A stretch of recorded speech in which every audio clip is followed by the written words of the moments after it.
The Facebook ads for carpet cleaning, we are definitely getting, I would say in that ten to $15,000 a month range. I think we're probably in that 8, 9, 10 times return on investment through the Facebook ads. Hi everyone, I have John with me, who's one of my clients, and John has been in the cleaning business for quite some time. He's also sold one of his cleaning business earlier. But before we get into all of that, I'd like to have John introduce himself, and we'll take it from there. Hi, everyone. My name is John Lane. I live out in the Rapid City, South Dakota area. And out in this area, I've been cleaning carpets and air ducts and windows for about a little over 3 years. Okay. Can you tell us a little bit about how you got started into carpet cleaning, John? When did you get started and how you got into the industry? Yeah, I did it part-time over on the east side of the state for about a year and a half, and I was working full-time in another industry. And then an opportunity came up in Wyoming, and so we bought a franchise carpet cleaning business and moved to Wyoming. And that's where I was first introduced to like Facebook ads and so forth. And then we sold that business and moved to Rapid City and have been here, like I said, a little bit over 3 years. Okay. And you mentioned it was a franchise business when you first got in. Was there any reason why you got in through a franchise versus, starting your own business? It was, we were looking around, and at the time, it was kind of the only thing that we saw that was available and that we'd be willing to move for. And so that's why we did a franchise originally. Okay. And if you had an option to go for a franchise versus starting your own business today, what would you choose and why would you go with that option? That's a good question. I would go with starting my own. Right. Um, I'm just not a franchise guy. There was a lot of good in the franchise that we were with, but I think there's some things that they hold you to that become like a monthly fee that you have to pay them and so forth. And I just thought, well, I could save some money, right, and try to do it on my own, and it's worked out pretty decent. Okay. And if someone was you mentioned you sold your business before you moved to your current city. What was that experience like selling your business? It went pretty well. I actually, before we moved, I had a guy that was looking to get into a business for himself, and he lived kind of in the area. And so it was a pretty easy transition from that standpoint. So yeah, we had actually moved here and still had that. Um, and we're originally thinking of having a manager to run it, but because of the distance and so forth, it was just too difficult. So this guy came along, and yeah, it was just perfect timing. And did you sell your equipment and trucks and everything, or was it just a list of customers and jobs? Yeah, no, I sold everything. Okay. Yep. All right. And what advice do you have for someone who's looking to buy a business? Lot of times people look at buying businesses, they look at buying equipment. I see a lot of buy sell posts as well. If someone is looking to buy a complete business, what advice would you have for them? Definitely, look at their financials, make sure they're strong. Look at the reputation of the company, because ultimately with carpet cleaning, you're going to buy a van with the equipment and so forth, so you don't have a lot of assets. Yeah. So you're kind of buying the reputation of the guy's business or the person's business. And we recently did that in April of this last year, and I don't um, I don't regret it one bit because the guy was very reputable. Everyone that calls always asks for him, so he built up a business over time, and he relies a lot on repeat customers. And so, from that standpoint, it's been very good. And can you tell me a little bit about your current business, John? What's your what services you provide right now, and what's your average ticket size like? Sure. So we provide carpet cleaning, And typically, average ticket, we're probably around that $325 for an average ticket. And then we do air duct cleaning, and we're around that 450 to 500 mark. And then we also do windows certain times of the year, and that's a little bit lower ticket item, but we tend to do more. 150, 175. Okay. And you Yeah. mentioned your average ticket size was around 350 and above that. And most of the ads that we usually see, or the initial ads that we always run are lesser than that. So how do you bring up your ticket size to cross $350, John? How do you upsell, or what's your process for that? Yeah, that's a good, very good question. One of the things that we find in our area is, like, we're advertising on Facebook ads for the 3 rooms, $169, includes deodorizer. And most times they have a set of stairs, or they have 1 or 2 more rooms, or sometimes several more rooms. So that'll automatically drive up the ticket price. And then we do pet odor removal. And in our area, oh, I don't know. I bet you 35-40% of the homes we're in have some kind of pet issues that we treat. And so that is a kind of I don't know if you call it an upsell. It's just they need it and we provide it. We do a good job at it. And so that obviously increases the ticket. And so when you go in, are you the one asking the questions about pet stains and things like that, or do you do a walkthrough and with a UV light, or how does that pet treatment come into the picture? Yeah, like if it's a Facebook ad and they've responded to that, we've already asked those questions. So we know going there, yes, they've got some pet issues. So the first thing we'll do is go in and put a UV light down on the carpet and detect those areas and give them the additional price of what it'll be. Okay. And you mentioned the window campaign, John, and we've run that. What was your experience with that, and how did that go for you? Oh, say that again. The window. Yes, the window campaign. How did the window campaign perform for you? What was your experience with that? Oh, very good. We really saw through the Facebook ads that in this area, we got a lot of responses, a lot of bookings, and it was primarily through the Facebook ads that we got those. You moved from one city to another city, John, and that would have been quite a bit of experience in terms of not just moving the family, but also moving your business and starting from scratch. What was your what were your learnings from that, and do you recommend it to someone? Because sometimes people want to move to different cities, but they are concerned, will they get work in that city or not? And sometimes people move just because there is opportunity somewhere. So, what's your take on that? And is there any advice you have for people who want to move from one city to another? Sure. I think the we did it because we missed living in South Dakota. We've been here for years, and so when we moved to Wyoming, it was okay, but we really missed South Dakota, and my wife's family's back here and so forth. So that was one of the driving things. But I had started doing some Facebook ads in Wyoming, and I saw the results, and I thought, you know what? I was pretty naive at that time. I said, well, I'll just move and try to expand and start Facebook ads. And that, nobody knew us. And the Facebook ads really helped to get going and get us jobs. Um, and so it's definitely possible. And in our area, we're in an area that is growing, and there's a lot of out of state people moving in, a lot of moving in, moving out. There's a military base 30, 40 miles away. So there's a few things that, made it helpful for us to get going.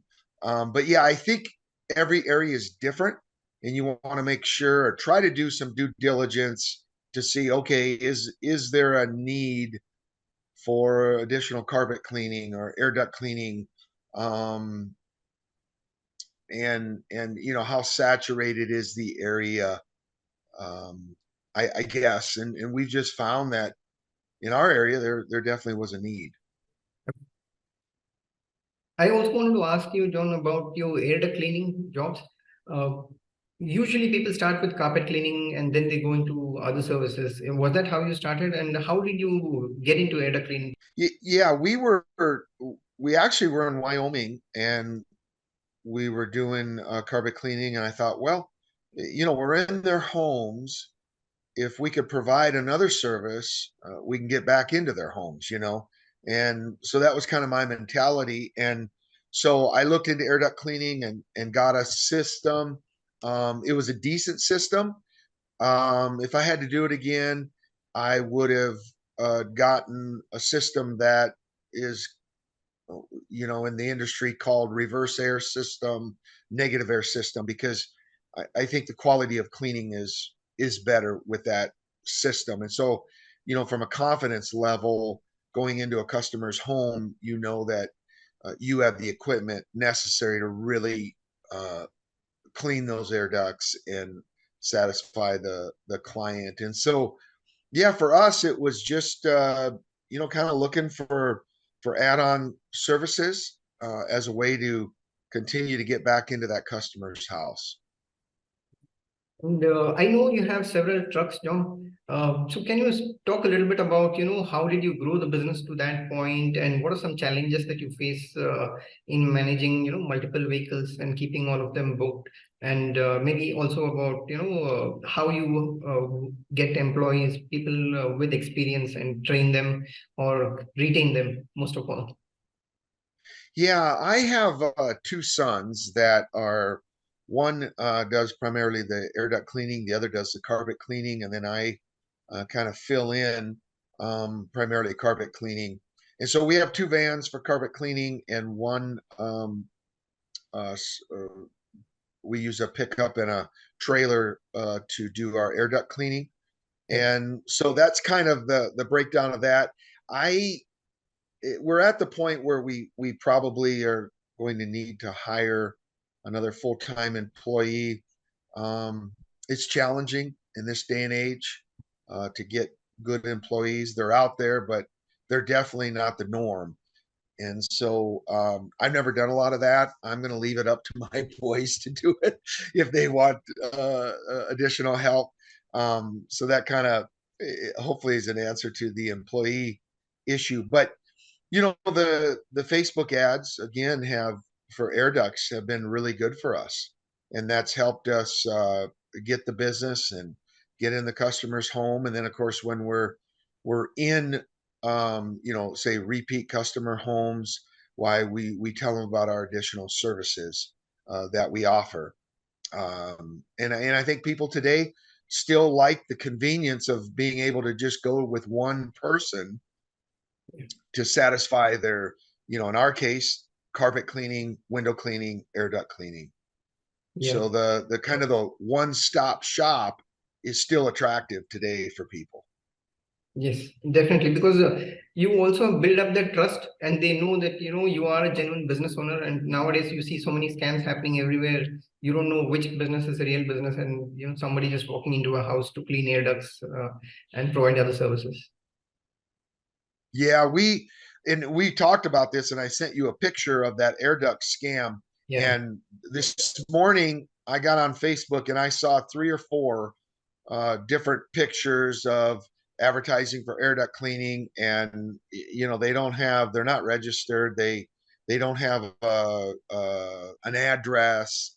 Yeah. It's just a scam, and they're just right now for some reason in our area, they're just really putting out I don't know if you call them an ad or just a post, but they're Yeah. on Facebook a lot. And I think most people are able to tell the difference.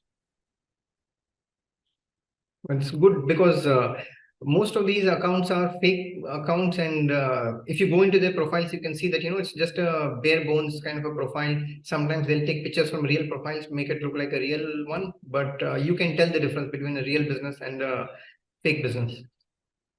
That's exactly true. Yep. Uh, that brings me to my next question, John, about your Facebook accounts getting hacked. What was your experience? It's been quite recent, and what's been your experience going through that whole ordeal? Dealing with Facebook account hacks and keeping your business running at the same time. Yeah, very frustrating. I'm not a very tech savvy guy, so I relied on you a lot. You're the one that noticed it a couple weeks ago, and at that time we had been running Facebook ads for carpets and air ducts, and I think windows. Maybe we had stopped windows, but through the summer it's just going really well, getting a lot of jobs, and so then you basically got to kind of start over, with that whole process, and so it's frustrating. And we were out for, I don't know, I think it was 7 to 10 days without running ads, and so you can definitely tell the difference. Yeah. And we're now just starting to get back in, and as you said, it takes a little bit of time once we kind of what's the word I'm looking for, restarted those ads, having to set up another Facebook page and using my wife's and so forth. So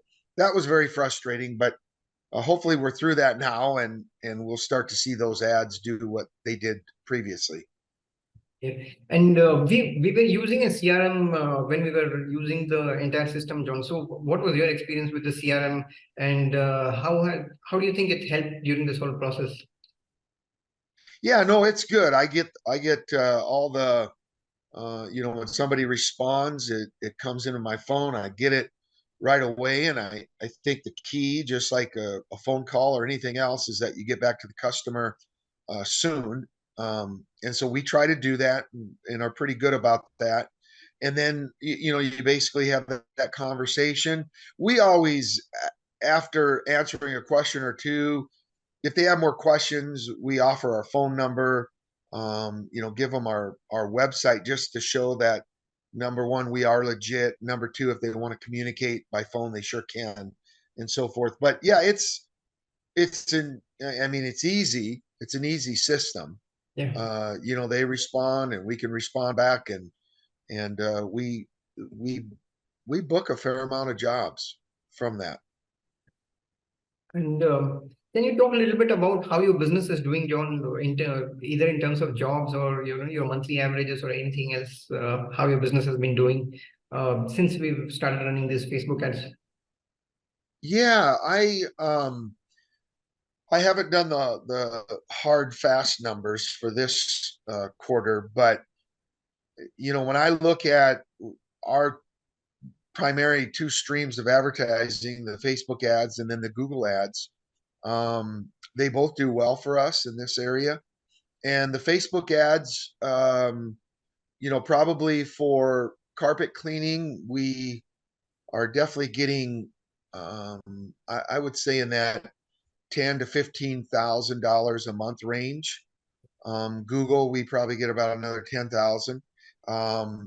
And so, and then the rest are repeat customers and that kind of thing. So when you look at what we're spending, um, and what we're getting in return, up until that point we got hacked, why it's, it's very good, very profitable.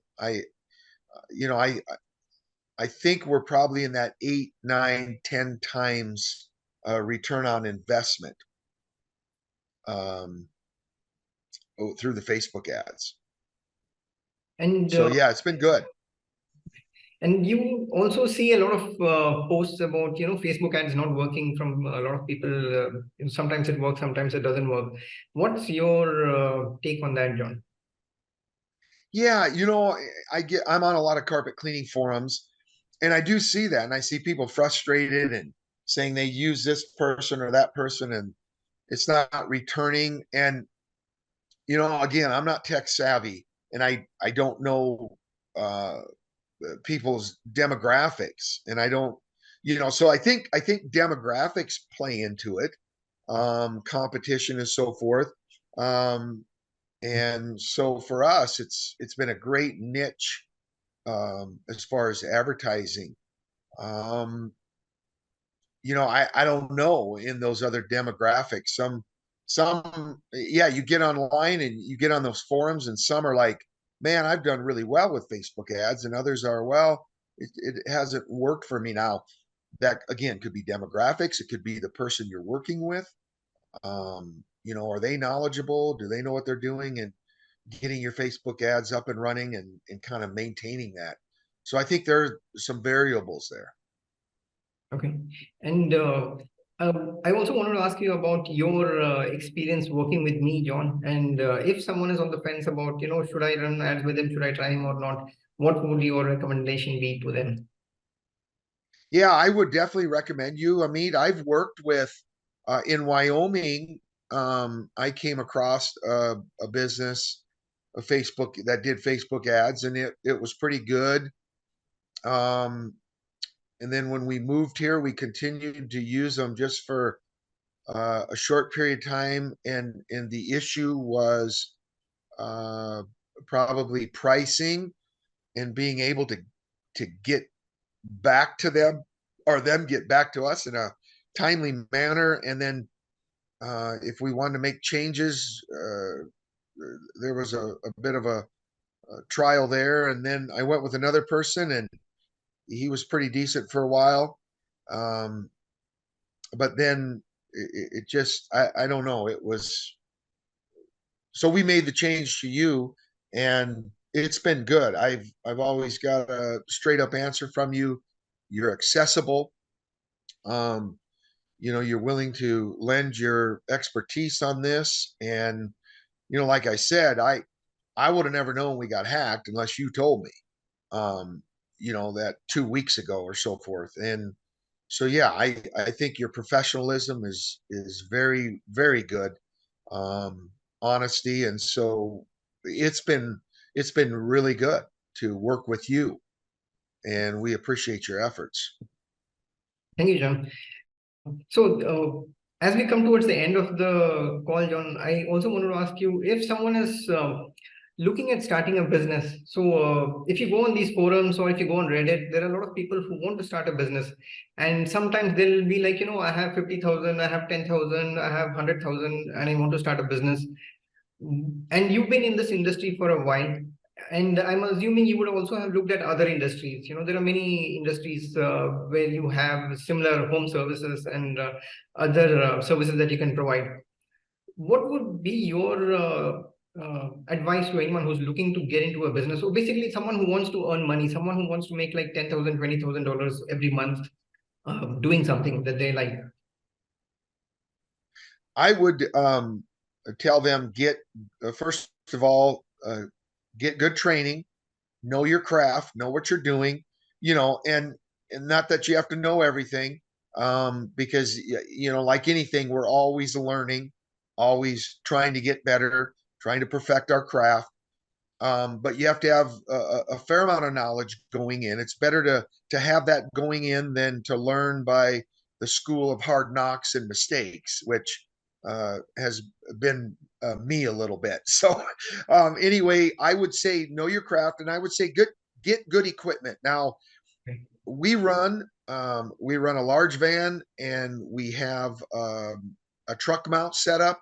It works great.